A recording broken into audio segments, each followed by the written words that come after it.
Қайырлы күн, бүгін сіздермен бірге тапада пісетін үй нанын дайындайтын боламыз. Ең алдымен ұнымызды електен өткізіп, тұзымызды, қантымызды, дрожжымызды қосып, жылы суымызбен қамырымызды елеп аламыз.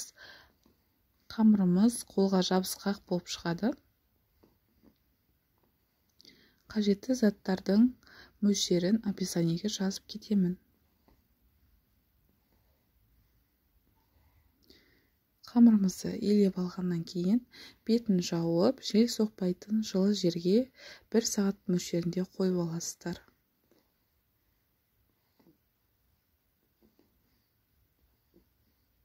Бір сағаттан қамырымыз 2 есе көтеріледі. Тапамызды алып майлап, қамырымызды тапамыздың формасына қарай салып аламыз. Өте баяу отта 40 минутта пісіріп аласыздар. 20 минуттан кейін екінші жағын айналдырып, екінші жағына сары май жағып, бетін жауып, тағы да 20 минутқа қойып қоясыздар. Ас болсын.